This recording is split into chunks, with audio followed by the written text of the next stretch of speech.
ਵਾਹਿਗੁਰੂ ਜੀ ਕਾ ਖਾਲਸਾ ਵਾਹਿਗੁਰੂ ਜੀ ਕੀ ਫਤਿਹ।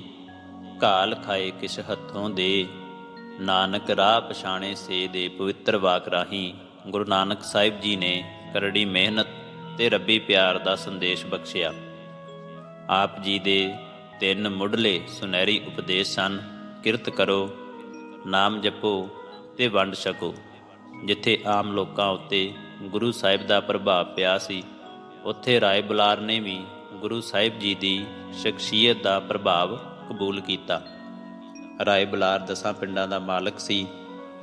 ਉਸ ਦੇ ਪਿਓ ਰਾਏ ਭੋਏ ਨੂੰ ਮੁਸਲਮਾਨ ਬਣ ਜਾਣ ਉੱਤੇ ਹਕੂਮਤ ਵੱਲੋਂ ਇਹ ਜਾਗੀਰ ਮਿਲੀ ਸੀ। ਬਾਬਾ ਕਾਲੂ ਜੀ ਇਹਨਾਂ 10 ਪਿੰਡਾਂ ਦੇ ਪਟਵਾਰੀ ਸਨ। ਰਾਏ ਬੁਲਾਰ ਨੇ ਕੁਝ ਜ਼ਮੀਨ ਦੀ ਮਾਲਕੀ ਵੀ ਇਹਨਾਂ ਨੂੰ ਦੇ ਦਿੱਤੀ ਸੀ। ਵਾਹੀ ਦਾ ਕੰਮ ਬਾਬਾ ਜੀ ਮੁਜ਼ਾਰਿਆਂ ਪਾਸੋਂ ਕਰਵਾਇਆ ਕਰਦੇ ਸਨ, ਪਰ ਸਰਕਾਰੀ ਕੰਮ ਵਿੱਚ ਇਹਨਾਂ ਨੂੰ ਸਦਾ ਬਾਹਰ ਦੀਆਂ ਜ਼ਮੀਨਾਂ ਨਾਲ ਹੀ ਵਾਹ ਪੈਂਦਾ ਸੀ, ਸੋ ਆਪਣੀ ਜ਼ਮੀਨ ਦੀ ਨਿਗਰਾਨੀ ਵੀ ਆਪ ਹੀ ਕਰ ਲਿਆ ਕਰਦੇ ਸਨ। ਜ਼ਮੀਨ ਇਹਨਾਂ ਦੀ ਤਲਵੰਡੀ ਦੇ ਨੇੜੇ ਹੀ ਸੀ, ਜਿਸ ਕਰਕੇ ਗੁਰੂ ਨਾਨਕ ਸਾਹਿਬ ਵੀ ਛੋਟੀ ਉਮਰ ਤੋਂ ਹੀ ਆਪਣੇ ਖੇਤਾਂ ਵਿੱਚ ਫੇਰਾ ਤੋਰਾ ਰੱਖਣ ਲੱਗ ਪਏ ਸਨ। ਲੋਕ ਬਾਹਰ ਦੀਆਂ ਖੁੱਲ੍ਹੀਆਂ ਜ਼ਮੀਨਾਂ ਵਿੱਚ ਪਸ਼ੂ ਲਵੇਰਾ ਆਮ ਰੱਖਿਆ ਕਰਦੇ ਸਨ। ਸਾਰੀ ਦੀ ਸਾਰੀ ਜ਼ਮੀਨ ਨਾ ਕੋਈ ਵਾਹੁੰਦਾ ਸੀ, ਨਾ ਇਤਨੀ ਲੋੜ ਜਾਪਦੀ ਸੀ। ਮਾਲ ਡੰਗਰ ਦੇ ਚਰਨ ਵਾਸਤੇ ਖੁੱਲ੍ਹੇ ਖਿੱਤੇ ਹੁੰਦੇ। ਅਨਾਜ ਨਾਲੋਂ ਲੋਕ ਬੇਰ, ਪੀਲੂ ਆਦਿਕ ਵਧੇਕ ਵਰਤਦੇ ਸਨ। ਦੁੱਧ ਵੱਲੋਂ ਬੇਪਰਵਾਹੀ ਹੁੰਦੀ ਸੀ, ਪਰ ਜਿਤਨਾ ਕੋ ਫਸਲ ਲੋਕ ਬੀਜਦੇ ਸਨ, ਉਹ ਉਹਨਾਂ ਲਈ ਬੜਾ ਬਹੁਮੁੱਲਾ ਹੁੰਦਾ ਸੀ। ਬਾਬਾ ਕਾਲੂ ਜੀ ਨੇ ਵੀ ਕਾਫੀ ਮਾਲ ਡੰਗਰ ਰੱਖਿਆ ਹੋਇਆ ਸੀ। ਕਾਮੇ ਨੌਕਰ ਪਸ਼ੂ ਛੇੜ ਕੇ ਜੂਹ ਵਿੱਚ ਲੈ ਜਾਇਆ ਕਰਦੇ ਸਨ। ਪਿੰਡ ਦੇ ਹੋਰ ਬਾਲਕਾਂ ਵਾਂਗ ਗੁਰੂ ਨਾਨਕ ਦੇਵ ਜੀ ਵੀ ਕਈ ਵਾਰੀ ਪੜ੍ਹਨੋਂ ਛੁੱਟੀ ਹੋਣ ਉੱਤੇ ਕਾਮਿਆਂ ਦੇ ਨਾਲ ਨਾਲ ਮਾਲ ਦੇ ਪਿੱਛੇ ਚਲੇ ਜਾਂਦੇ ਸਨ। ਛੋਟੀ ਉਮਰ ਤੋਂ ਹੀ ਇਹਨਾਂ ਦੀ ਸੁਰਤ ਦਾ ਰੁਖ ਕਰਤਾਰ ਦੀ ਯਾਦ ਵੱਲ ਸੀ, ਪਰ ਬਾਰ ਦੇ ਵਣ, ਕਰੀਰ, ਜੰਡ ਆਦਿਕ ਇਹਨਾਂ ਨੂੰ ਸਿਰਜਣਹਾਰ ਵੱਲ ਹੋਰ ਧੂ ਪਾਉਣ ਲੱਗ ਪਏ ਸਨ। ਕਈ ਵਾਰ ਪਸ਼ੂਆਂ ਨੂੰ ਚਰਾਉਣ ਵਾਲੇ ਵਾਗੀ ਵਾਂਢੇ ਜਾਣ ਕਰਕੇ ਗੁਰੂ ਨਾਨਕ ਸਾਹਿਬ ਇਕੱਲੇ ਹੀ ਪਸ਼ੂਆਂ ਨੂੰ ਹੱਕ ਕੇ ਖੇਤਾਂ ਵੱਲ ਲੈ ਜਾਇਆ ਕਰਦੇ ਸਨ, ਪਰ ਉਹਨਾਂ ਦੇ ਭਾਣੇ ਵਿੱਚ ਇਹ ਇਕੱਲ ਨਹੀਂ ਸੀ। ਕੁਦਰਤ ਵਿੱਚ ਵਸਦੇ ਕਾਦਰ ਨਾਲ ਸੁਰਤ ਜੋੜ ਲੈਣੀ, ਇਹ ਅਭਿਆਸ ਉਹ ਛੋਟੀ ਉਮਰ ਤੋਂ ਹੀ ਪਕਾ ਚੁੱਕੇ ਸਨ। ਰੁੱਖਾਂ ਦੀਆਂ ਠੰਡੀਆਂ ਛਾਵਾਂ ਹੇਠ ਬੈਠ ਕੇ ਵੀ ਉਹ ਰੱਬੀ ਪ੍ਰੀਤ ਵਿੱਚ ਜੁੜੇ ਰਹਿੰਦੇ। ਰਾਏ ਬੁਲਾਰ ਪਿੰਡਾਂ ਦਾ ਮਾਲਕ ਸੀ। ਉਸ ਦੇ ਘਰ ਅੰਨ ਧਨ ਦੀ ਬੇਪਰਵਾਹੀ ਸੀ। ਬਾਬਾ ਕਾਲੂ ਜੀ ਪਟਵਾਰੀ ਸਨ ਤੇ ਕੁਝ ਜ਼ਮੀਨ ਦੀ ਮਾਲਕੀ ਵੀ ਉਹਨਾਂ ਕੋਲ ਸੀ। ਇਹਨਾਂ ਦੇ ਘਰ ਵਿੱਚ ਵੀ ਕੋਈ ਕਿਸੇ ਪ੍ਰਕਾਰ ਦੀ ਥੁੜ ਨਹੀਂ ਸੀ, ਪਰ ਨਗਰ ਦੇ ਸਾਰੇ ਹੀ ਲੋਕ ਤਾਂ ਸੌਖੇ ਨਹੀਂ ਹੋ ਸਕਦੇ। ਕਮੀਆਂ ਕਮੀਣਾਂ ਦਾ ਜੀਵਨ ਪੱਧਰ ਬਹੁਤ ਨੀਵੇਂ ਪੱਧਰ ਦਾ ਹੁੰਦਾ ਸੀ।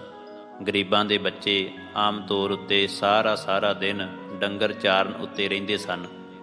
ਛੋਟੀ ਉਮਰ ਤੋਂ ਹੀ ਰੋਸ਼ਨ ਦਿਮਾਗ ਗੁਰੂ ਨਾਨਕ ਦੇਵ ਜੀ ਨੇ ਗਰੀਬਾਂ ਦੀ ਗਰੀਬੀ ਨੂੰ ਨੇੜਿਓਂ ਤੱਕ ਲਿਆ ਸੀ, ਸੋ ਉਹਨਾਂ ਨਾਲ ਹਮਦਰਦੀ ਬਣਨੀ ਸਾਧਾਰਨ ਤੇ ਕੁਦਰਤੀ ਗੱਲ ਸੀ।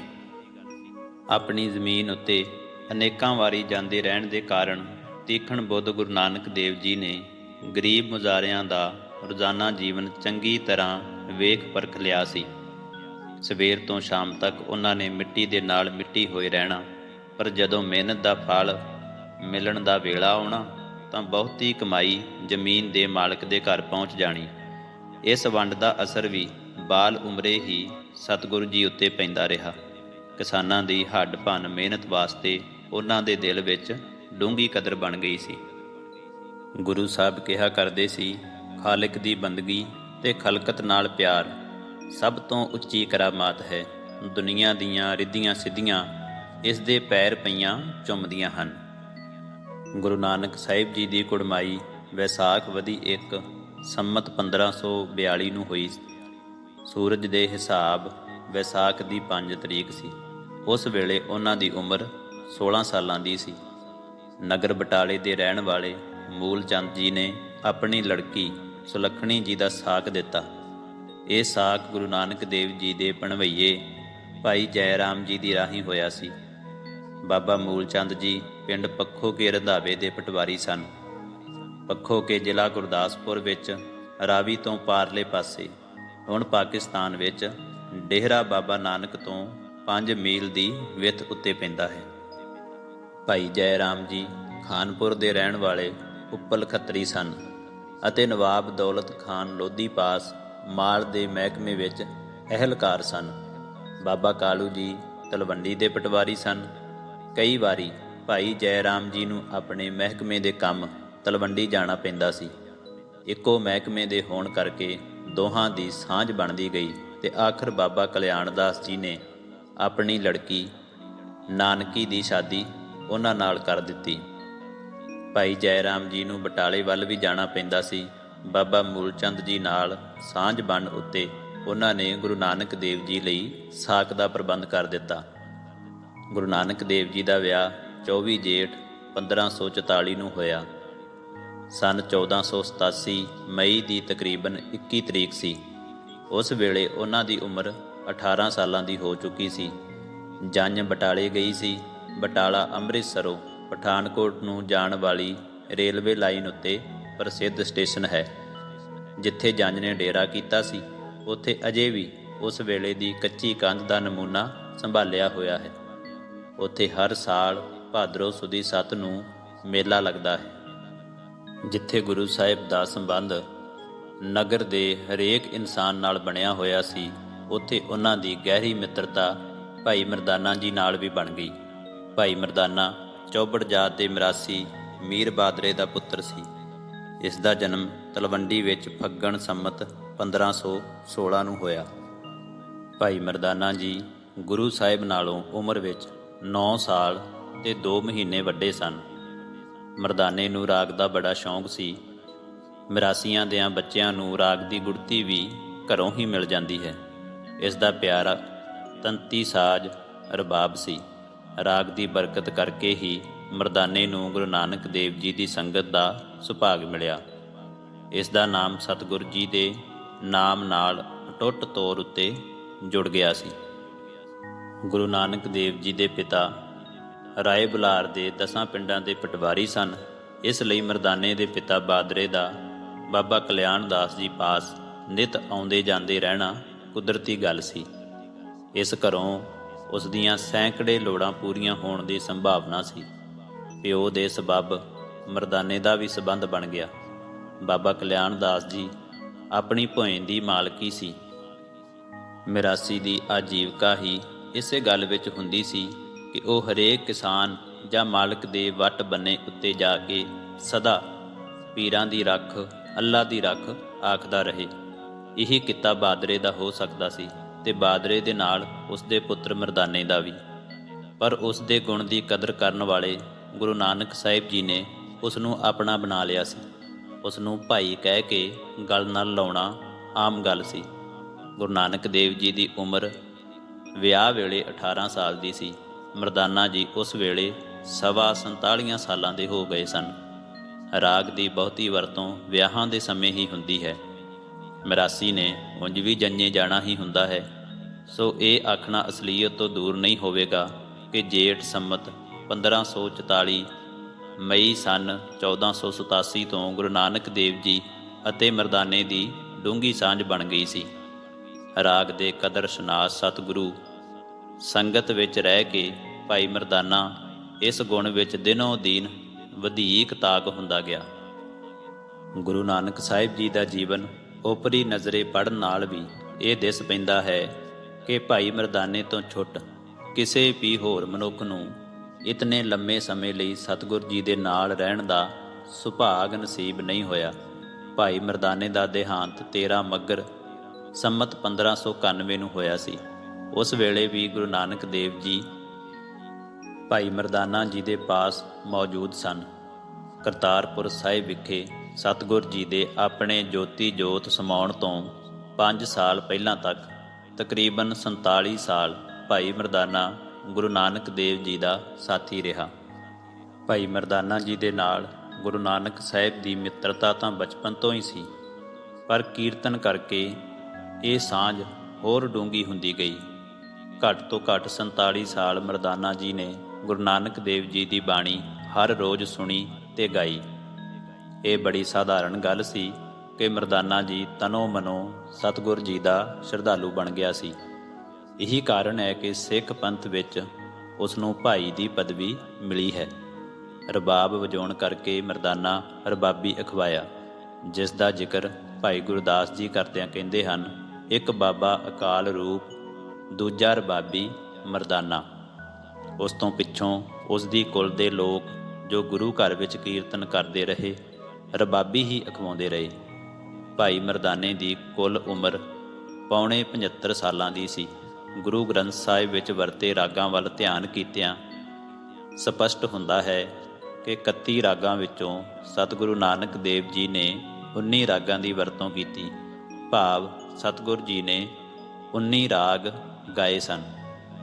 47 ਸਾਲਾਂ ਦੀ ਸੰਗਤ ਸਦਕਾ ਭਾਈ ਮਰਦਾਨਾ 19 ਰਾਗਾਂ ਨੂੰ ਗਾਉਣ ਅਤੇ ਰਬਾਬ ਉੱਤੇ ਵਜਾਉਣ ਵਿੱਚ ਉੱਚ ਕੋਟੀ ਦਾ ਕਲਾਕਾਰ ਬਣ ਚੁੱਕਿਆ ਸੀ।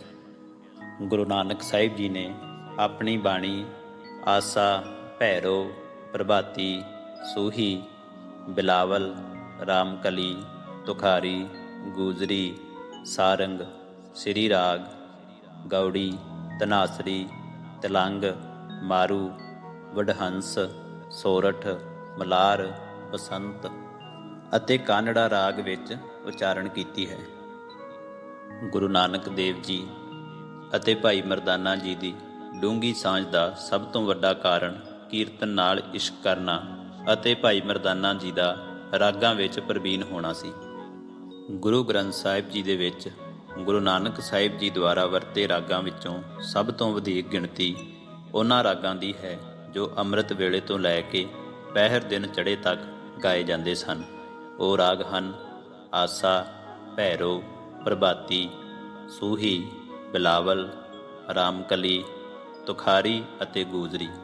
ਸੋ ਇਸ ਤੋਂ ਮਾਲੂਮ ਹੁੰਦਾ ਹੈ ਕਿ ਗੁਰੂ ਨਾਨਕ ਦੇਵ ਜੀ ਸੋਚ ਇਸ਼ਨਾਨ ਤੋਂ ਵਿਹਲੇ ਹੋ ਕੇ ਅੰਮ੍ਰਿਤ ਵੇਲੇ ਤੋਂ ਲੈ ਕੇ ਪਹਿਰ ਦਿਨ ਚੜ੍ਹੇ ਤੱਕ ਕੀਰਤਨ ਰਾਹੀਂ ਅਕਾਲ ਪੁਰਖ ਦੀ ਯਾਦ ਵਿੱਚ ਜੁੜੇ ਰਹਿੰਦੇ ਸਨ।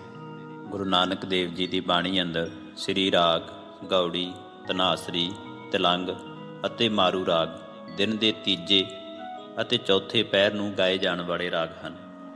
ਰਾਗ ਵਡਹੰਸ, ਸੋਰਠ, ਮਲਾਰ, ਬਸੰਤ ਅਤੇ ਕਾਨੜਾ ਰਾਗ ਰਾਤ ਦੇ ਰਾਗ ਹਨ। ਦੁਪਹਿਰ ਵੇਲੇ ਦਾ ਸਿਰਫ ਇੱਕੋ ਰਾਗ ਗੁਰੂ ਨਾਨਕ ਦੇਵ ਜੀ ਨੇ ਲਿਆ ਹੈ, ਜਿਸ ਦਾ ਨਾਮ ਹੈ ਸਾਰੰਗ। ਇੱਥੋਂ ਇਹੀ ਅਨੁਮਾਨ ਲੱਗਦਾ ਹੈ ਕਿ ਸਤਿਗੁਰ ਜੀ ਕੀਰਤਨ ਦੇ ਬੜੇ ਆਸ਼ਿਕ ਸਨ। ਕਾਰ ਵਿਹਾਰ ਉੱਤੇ ਜਾਣ ਤੋਂ ਪਹਿਲਾਂ ਤੇ ਪਿੱਛੋਂ, ਨੀਂਦ ਤੋਂ ਉੱਠਦਿਆਂ ਹੀ ਤੇ ਸੌਣ ਤੋਂ ਪਹਿਲਾਂ ਕੀਰਤਨ ਸਦਾ ਉਹਨਾਂ ਦੀ ਰੂਹ ਦੀ ਖੁਰਾਕ ਬਣਦਾ ਸੀ। ਤਲਵੰਡੀ ਦੇ ਲੋਕ ਤੇ ਗੁਰੂ ਨਾਨਕ ਦੇਵ ਜੀ ਦੇ ਸਾਰੇ ਸਾਕ ਅੰਗ, ਸ਼ਰੀਕਾ ਬਿਰਾਦਰੀ ਇਹੀ ਸਿੱਟਾ ਕੱਢ ਸਕੀ ਸੀ ਕਿ ਉਹ ਜੀ ਲਾ ਕੇ ਕਾਰ ਵਿਹਾਰ ਨਹੀਂ ਕਰ ਰਹੇ। ਦੁਨੀਆਦਾਰ ਤਾਂ ਸਵੇਂਗਾ, ਖਾਏਗਾ ਤੇ ਮਾਇਆ ਕਮਾਏਗਾ। ਸਤਸੰਗ ਆਦਿਕ ਵਿੱਚ ਉਸ ਦਾ ਜਾਣਾ ਰੱਬ ਦਾ ਉਲਾਂਭਾ ਲਾਉਣ ਵਾਲੀ ਗੱਲ ਹੀ ਹੋਇਆ ਕਰਦੀ ਹੈ। ਅੱਜ ਦਾ ਪੰਜਾਬੀ ਸ਼ਾਇਦ ਸਹੀ ਅੰਦਾਜ਼ਾ ਨਾ ਲਾ ਸਕੇ ਕਿ ਗੁਰੂ ਨਾਨਕ ਦੇਵ ਜੀ ਇਸ ਨਿੱਤ ਦੀ ਕਾਰ ਦਾ ਤਲਵੰਡੀ ਨਿਵਾਸੀਆਂ ਉੱਤੇ ਕੀ ਅਸਰ ਪੈ ਰਿਹਾ ਸੀ। ਇੱਕ ਪਾਸੇ ਇੱਕ ਅਤ ਨੀਵੀਂ ਜਾਤ ਦਾ ਗਰੀਬ ਮਰਦਾਨਾ, ਦੂਜੇ ਪਾਸੇ ਉੱਚੀ ਕੁਲ ਦੇ ਖੱਤਰੀ ਤੇ ਭੂਮੀਕਾਰ ਤੇ ਪਟਵਾਰੀ ਬਾਬਾ ਕਲਿਆਣ ਦਾਸ ਜੀ ਦੇ ਸਪੁੱਤਰ ਗੁਰੂ ਨਾਨਕ ਦੋਵੇਂ ਇੱਕੋ ਪੱਧਰ ਉੱਤੇ ਮਿਲ ਕੇ ਪਿਆਰ ਨਾਲ ਹਰ ਰੋਜ਼ ਕਈ ਘੰਟੇ ਰੱਬ ਦੀ ਸਿਫਤ ਸਲਾਹ ਦੇ ਗੀਤ ਗਾਉਣ। ਇਸ ਦਾ ਅਸਰ ਉਹਨਾਂ ਲੋਕਾਂ ਉੱਤੇ ਪੈਣੋਂ ਰਹਿ ਨਹੀਂ ਸੀ ਸਕਦਾ। ਉਹਨਾਂ ਦਾ ਪਰਸਪਰ ਡੂੰਘਾ ਪਿਆਰ ਇੱਕ ਹੈਰਾਨ ਕਰਨ ਵਾਲੀ ਗੱਲ ਸੀ। ਇਸ ਦੀ ਮਿਕਨਾਤੀਸ਼ੀ ਖਿੱਚ ਨੇ ਇਸ ਮੇਲ ਨੂੰ ਇੱਕ ਨਿੱਤ ਵੱਧਦਾ ਸਤਸੰਗ ਬਣਾ ਦਿੱਤਾ, ਜਿਸ ਵਿੱਚ ਤਲਵੰਡੀ ਨਿਵਾਸੀ ਨਰ ਨਾਰ ਆਪ ਮੁਹਾਰੇ ਸਾਂਝੀਵਾਲ ਬਣਨ ਲੱਗ ਪਏ। ਸਿੱਖ ਇਤਿਹਾਸ ਨੇ ਗੁਰੂ ਨਾਨਕ ਦੇਵ ਜੀ ਅਤੇ ਭਾਈ ਮਰਦਾਨਾ ਜੀ ਦੇ ਪਰਸਪਰ ਸੰਬੰਧ ਦਾ ਜ਼ਿਕਰ ਸੁਨਹਿਰੀ ਅੱਖਰਾਂ ਦੇ ਵਿੱਚ ਕੀਤਾ ਹੈ।